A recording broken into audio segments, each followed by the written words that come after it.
대구 어디? 수성구. 아, 저도 대구에서 초중고를 마쳤어요. 전 대구 북중 나왔어요. 대구 북중 아세요? 안 좋지? 요즘 어떤지 모르겠는데 저 다닐 때 깡패중학교는 워낙 유명해가지고 학교에 갈 때는 이 등신부장과 유치원부장을 하고 가서 우린 요즘은 좀 덜한지 모르겠는데 우리 때는 늘 싸우고 있었거든요.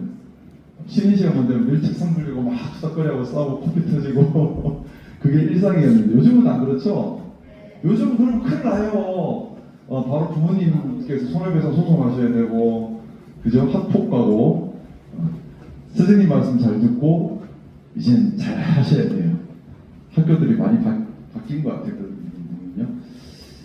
제가 알고 있기로는 능인중학교 정말 대구에서 제일 명문 중학교로 알고 있는데 맞나요? 아니에요? 아니라고 하면 손? 왜 아니라고 생각하세요? 크게 얘기해봐. 제가 왜 손들어봐라 크게 얘기해봐라 한 게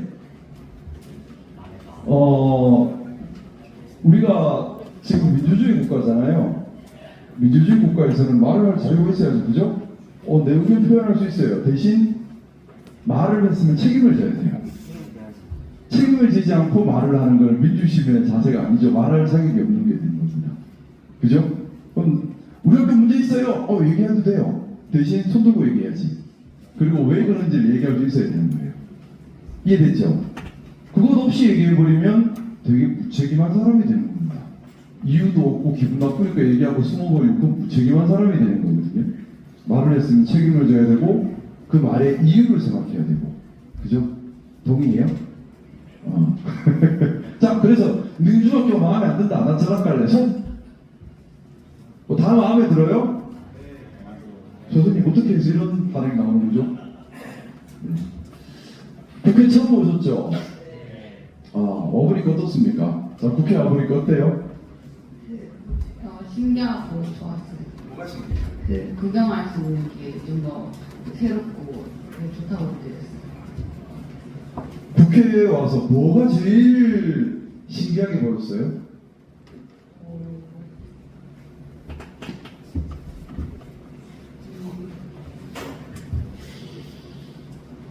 사람이 신기해요? 국회의원 있어? 예. 국회는 돌 던지면 그냥 발에 차이는 게 국회의원들입니다. 여기는 국회의원들이 많이 있어요. 이제 국회의원은 300명이 있습니다. 전국에 300명의 국회의원들이 지금 국회에 모여서 일을 하고 있고요. 국회는 어떤 일을 하는 곳일 것 같아요?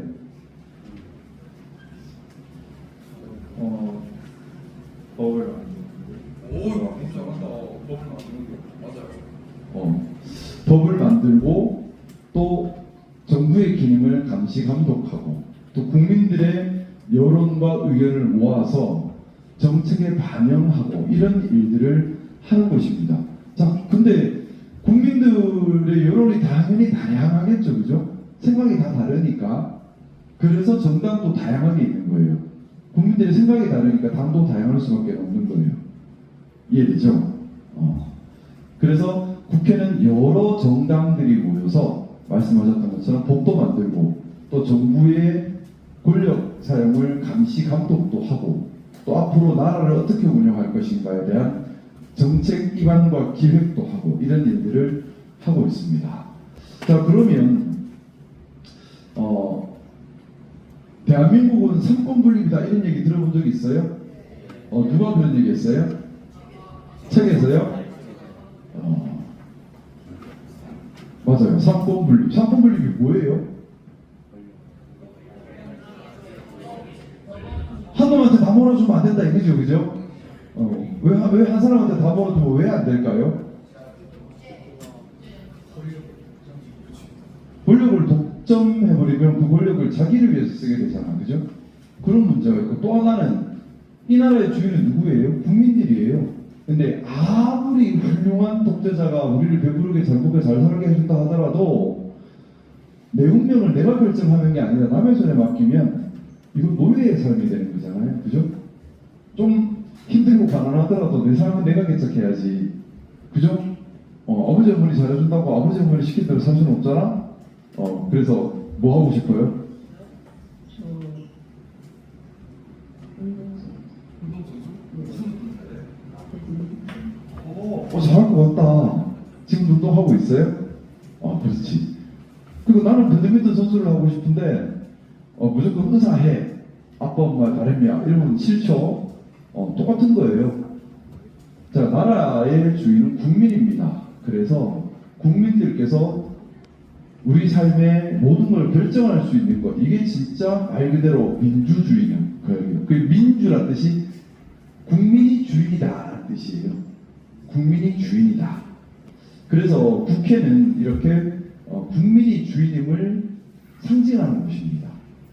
그래서 우리나라에만 있는 게 아니라 민주주의 국가를 표방하는 모든 나라는 다 이런 의회가 있습니다. 이런 의회가 있고, 의회의 역사를 보면 늘 왕과 충돌하면서 의회가 성장을 해요. 왕은 자기 마음대로 하고 싶어 하잖아. 근데 의회는 우리 국민들은 그게 동의 못해요 하고 싸우면서 성장을 하거든요. 그런 곳이 대한민국에서 이제 국회가 그 역할을 하고 있는 겁니다. 그래서 대통령이 함부로 어떤 권력을 행사하려고 하면 국회에서 그걸 막아요. 대표적인 게 작년 12월 3일 있었던 비상계엄이었죠. 대통령이 비상계엄 할 거야 하니까 국회에서 국회의원들이 모여서 안 돼, 사유가 없어, 풀어 하고 풀어버리잖아요. 그게 이렇게 서로 권력을 견제하는 기능을 하고 있는 겁니다. 능인중학교, 오성중학교, 경신중학교, 항남중학교 다들 우리 수성학교 수성구에서 나오셨네. 자, 그러면 능인중학교 우와 다해? 항남 화이팅! 저도 북구에서 살아서 화이팅! 북중 나왔어. 자, 그리고 경신중학교 반가워요. 경신. 제가 울산에서 명예경신고 동문으로 활동하고 있어요. 그리고 오성중학교. 오, 많다. 오성중학교는 엄청 명문이잖아. 오성중, 오성고 이어지는, 그죠? 야, 그러고 보니까 능중학교 쪽수는 제일 세네요.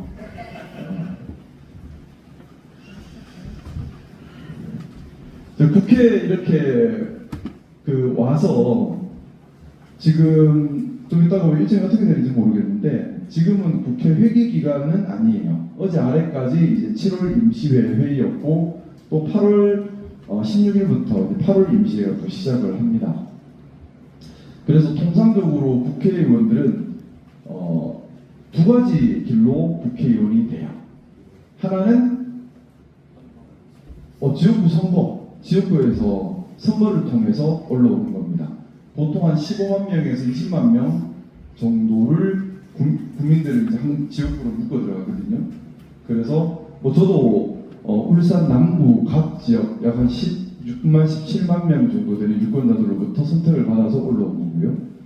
또 다른 한편 또 비례대표라고 있습니다. 그건 정당에서 이제 비례 순서를 주면 국민들이 나는 이 정당이 좋아하면 그 순번 따라 또 들어오는 분들이 계시거든요. 이렇게 해서 이제 300명이 채워져요. 300명이 채워지고 그리고 이렇게 모인 국회의원들은 또 하부적으로 상임위원회라는 것을 또 만들어요. 교육위원회, 행정안전위원회, 외교통상위원회 이런 위원회들을 만들고 그 위원회에서 또 하부적인 전문적인 일들을 합니다. 그래서 아까 법안을 만든다고 했는데 보통 국회의원들이 법안 발의를 하면 일단 이런 하부위원회에서 먼저 법안 심의를 하고 그 다음에 본회의로 넘어가서 전체 국회의원들의 동의를 얻어서 법이 만들어지는 거예요. 우리나라가 법치국가다 이런 얘기 들어본 적 있죠? 들어봤다. 아니 나는 처음 듣는다. 그게 뭔 말이야? 부끄러워하지만 나도 대학 가서 처음 알았어. 자, 법치국가라고 하는 말은 말 그대로 법이 다스리는 나라라는 뜻이에요. 반대말은 뭘까요? 인치. 와, 똑똑하다. 누구야? 이 어려운 말을 알다니. 법치국가의 반대말은 인치국가란 말이에요. 우리 조선시대가 인치국가죠. 사람이 다스리는 거예요. 그러다 보니까 좋은 법이 필요한 게 아니라 좋은 왕이 필요했잖아. 그러다 보니 늘 성군 세상대왕 이런 거 찾아 들어가요. 이게 인치국가, 사람이 다스리는 나라예요. 근데 거기에 정반대되는 말이 법치국가예요. 사람이 다스리는 게 아니라 법이 다스리는 거예요. 그러면 그 법은 누가 만드느냐? 국민이 만든다. 그래서 민주주의 법치국가가 되는 거예요. 이해하셨죠? 우리 누리중학교에서 내 말이 곧 법이야. 내가 주먹이 제일 세. 말안 들으면 다 때려버릴 거야. 자, 이거는 인치국가죠. 근데 우리끼리 학칙을 만들자. 규칙을 정해야 돼. 그리고 학칙을 만드는 것은 학생들의 대표자를 뽑아서 만드는 거야. 그리고 우리가 만든 법이 규칙이니까 우리가 지키자. 자, 이건 법치가 되는 거예요. 뭐든 소릴지는 몰라요. 하지만 내 삶을 내가 결정한다는데 본질적인 의미가 있는 겁니다. 자, 내 삶을 내가 결정하려면 뭐가 제일 중요하죠? 적극적으로 참여를 해야 돼요. 남의 일 보듯이 하면 안 돼. 내 삶을 내가 결정하는데 남들이 다 알아 하겠지 하고 있어버리면 내 삶을 내가 결정해야 하는 게 아니라 남이 결정하는 거예요. 그래서 민주주의 법치국가에서 제일 중요한 것은 국민들이 참여하는 겁니다. 뭐냐? 정치 못하면 못한다고 욕도 하고 잘하면 잘한다고 칭찬도 하고 선거 때 되면은 내대로 고민해서 투표도 하고 이걸 해야 돼요. 이걸 안 하면 무너지는 겁니다. 그래서 민주주의 법치국가라고 항상 좋은 건 아니에요. 뭐냐면 민주주의 법치국가의 국민들이 정치에 관심이 없고 참여를 안 하고 아니면 수준이 낮으면 독재자가 다스리는 왕정 국가보다 훨씬 못한 거예요. 엉망이 돼버릴 수도 있어요. 그래서 한 명 한 명이 늘 깨어있는 생각하는 게 되게 중요해요. 본인이 거기에 들어갔을 때 분명히 불이 있을 거라는 걸 알고 계셨잖아요. 그리고 탄핵 투표를 할 때도 본인한테 분명히 이게 엄청난 위기라는 그리고 엄청나게 많은 압박이 들어와 오고 옆에서 하는 걸 저희가 봤는데 겁은 나지 않으셨는지 어떤 마음으로 그렇게 하셨는지 너무나 국민의 한 사람으로 저는 국민이라는 말 좀 싫어하고 시민이라는 말 되게 좋아하는데 시민의 한 사람으로 쓰고 있는 겁니다.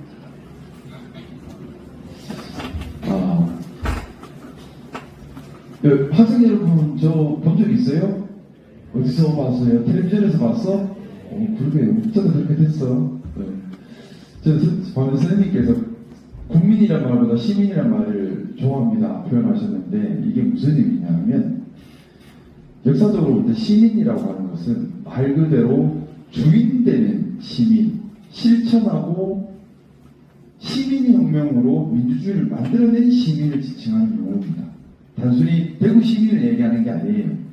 근데 국민이라고 하는 것은 약간 전체주의적 사고를 좀 깔고 있는 얘기예요.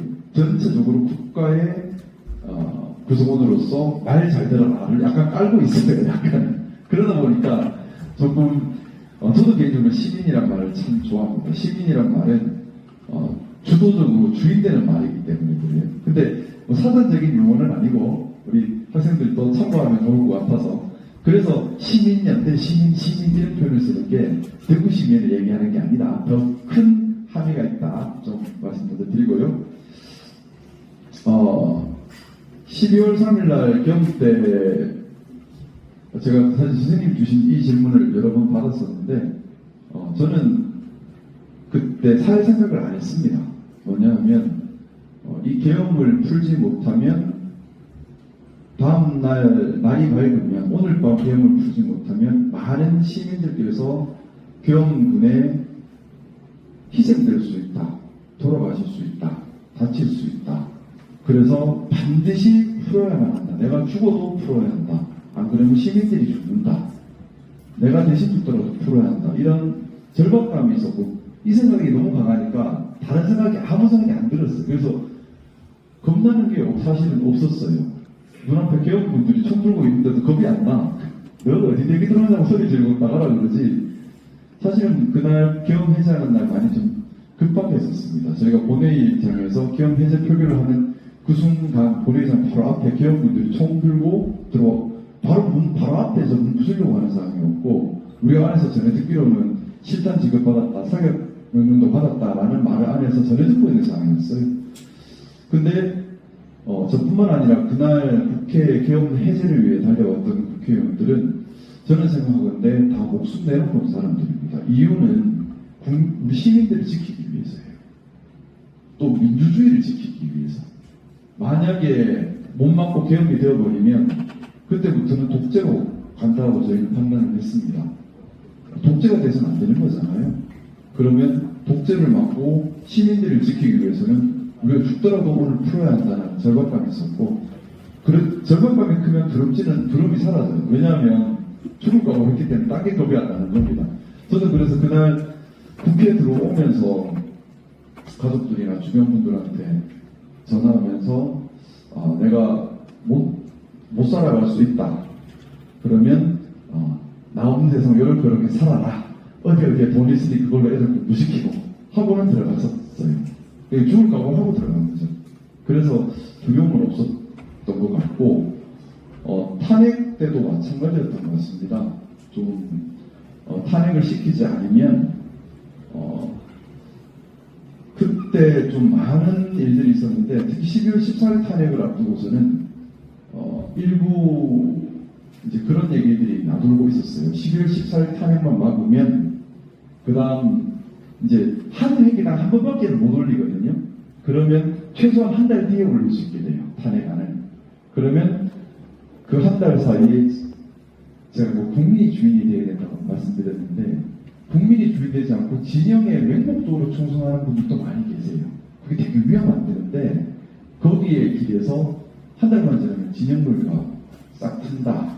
그러면 진영 간의 싸움이 벌어진다.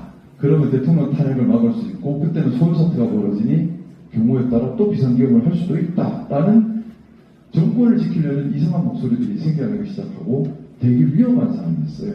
또 북한을 장악해서 전쟁을 일으킨다는 말도 많았고 일부 사실로 드러나고 있고요.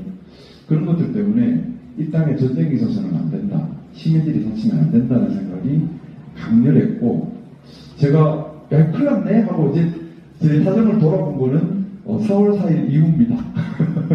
대통령 이제 윤석열이 탄핵되고 난 다음에 보니까 아이고야 이제 어떡하지, 나는 어떻게 정치를 해야 될까 생각을 그때부터 한 것 같아요. 그 전까지는 오로지 독재를 막아야 한다, 민주주의 지켜야 한다, 시민들 다치게 하면 안 된다 생각을 많이 했었고, 여러분들 지금 이 대한민국이 사실 선배들의 피 위에 이루어진 겁니다.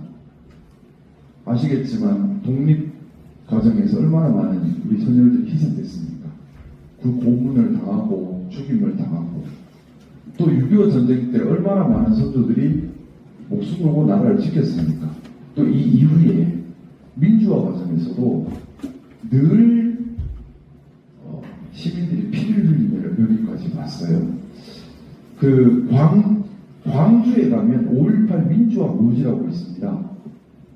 제가 거기 가서 참 많이 펑펑 울었었는데, 거기 가보면 80년 5월 광주가 민주화 운동을 할 때 돌아가셨던 분들 사진이 다 있어요.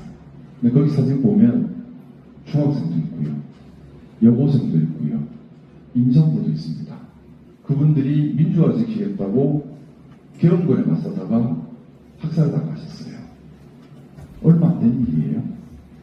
근데 그 전을 봐도 그래요. 부마항쟁 때 마산에서 부산에서 학생들이 희생됩니다. 민주화라는 게 늘 보면 이렇게 희생, 시민들이 죽음을 바탕으로 겨우겨우 한 단계 올라와서 여기까지 온 거예요. 그만큼 너무나 소중하고 잘 지켜가야 되는 거거든요. 저는 그래서 그때 선생님이 질문 주셨는데, 내가 죽더라도 지켜야겠다 생각을 했던 것 중에 하나가, 왜 민주화 과정에서 늘 이렇게 학생들이 죽었어야 되느냐, 민주화를 위해서 그 반성을 많이 했었어요. 왜 중학생이 죽고 고등학생이 죽고 왜 국회의원들은 아무도 안 죽었지? 라는 생각을 했어요. 그러니까 민주화 과정에서 국회의원이 죽은 사람이 없어요. 그래서 이번에는 만화 하나라도 민주주의가 무너진다면 국회의원이 먼저 희생 되는 것이 비겁한 역사를 끊는 일이 아닌가라는 다짐을 하면서 왔습니다. 감사합니다.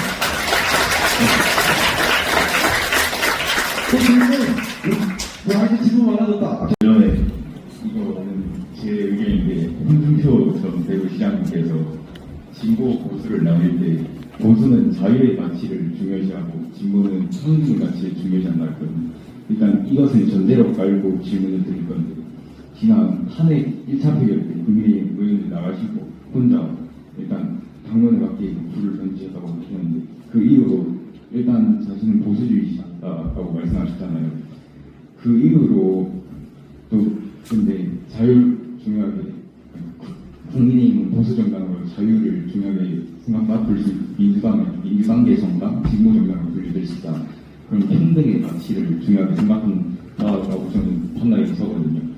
그런 과정 속에서 왜 흔히 겉으로 보이는 자유 평등 이런 문제가 아니라 보수주의자라고 말씀하셨는데 그 민주당 개성당으로 가셨는지 여쭙고 싶습니다. 오, 이렇게 수준 높은 질문을 해줄 줄이야. 박수 한번 해주세요.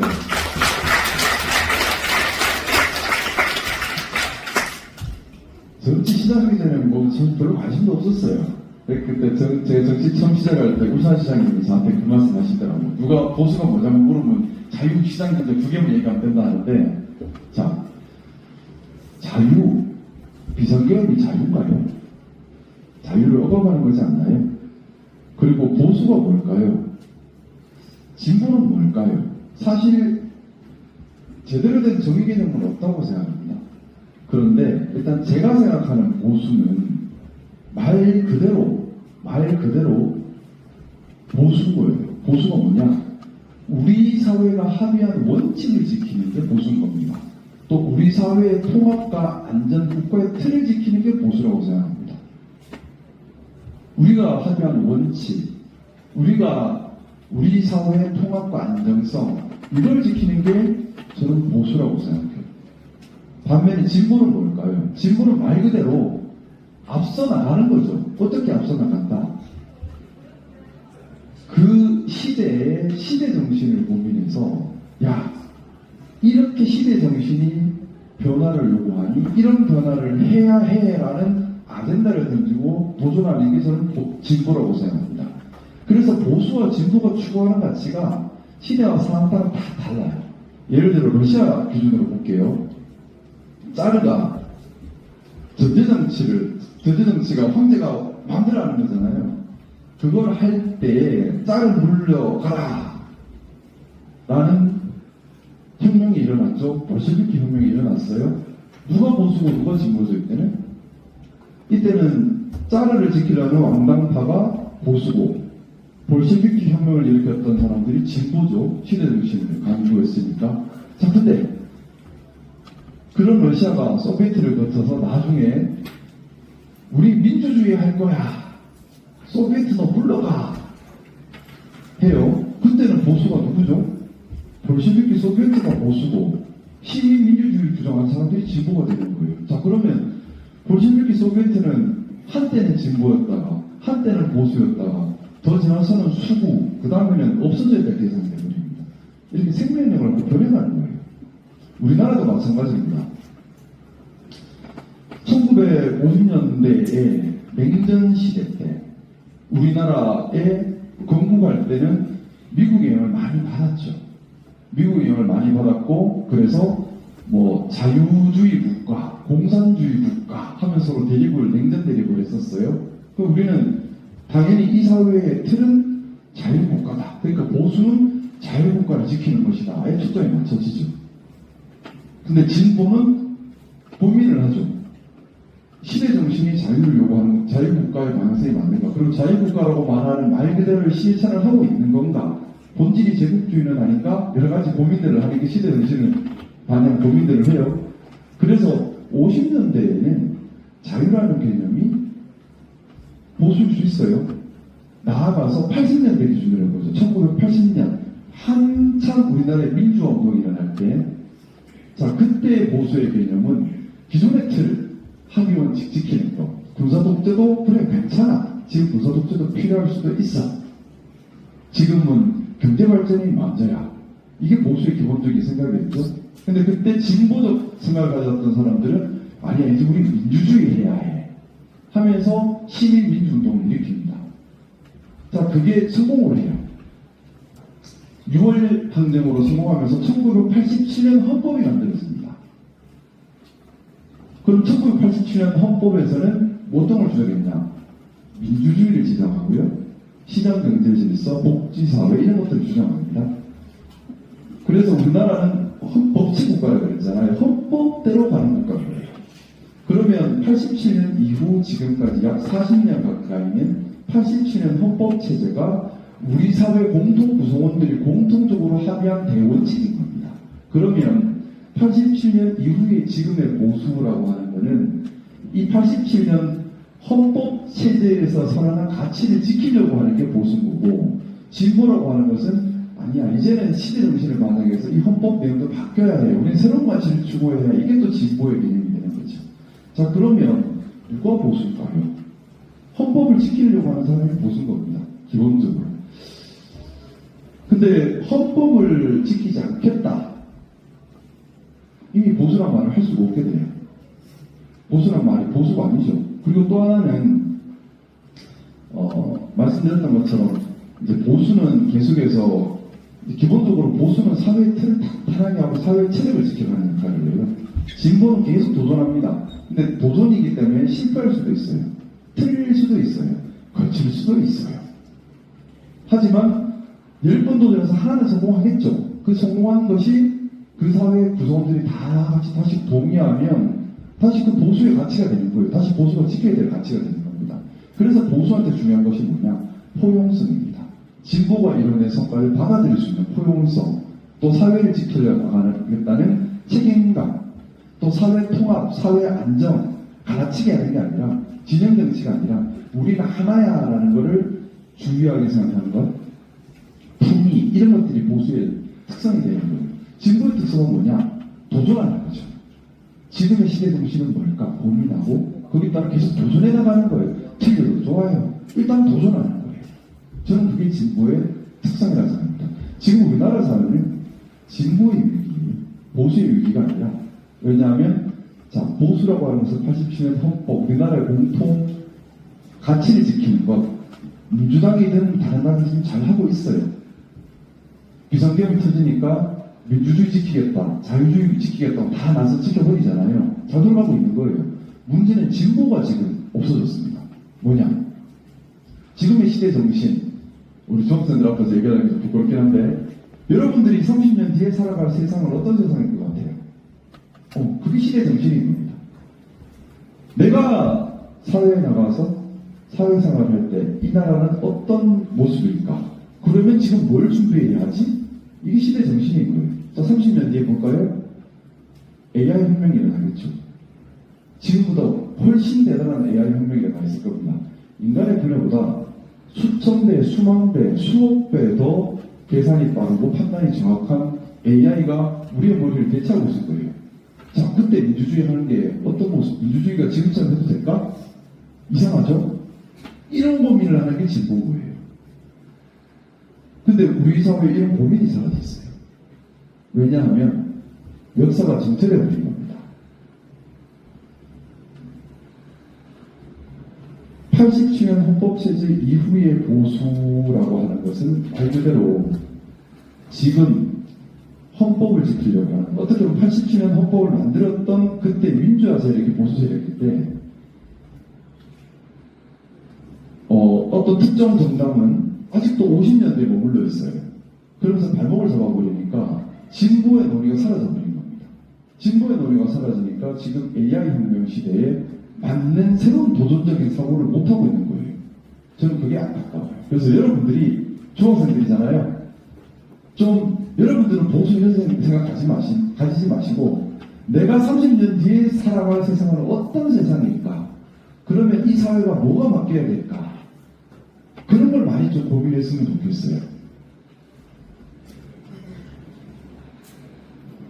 많이 썼네.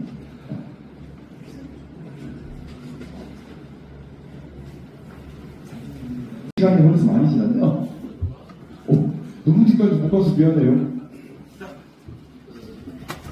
개헌 해제 표결이나 탄핵 소추안 때 아예 참석하지 않는 의원들도 계시잖아요.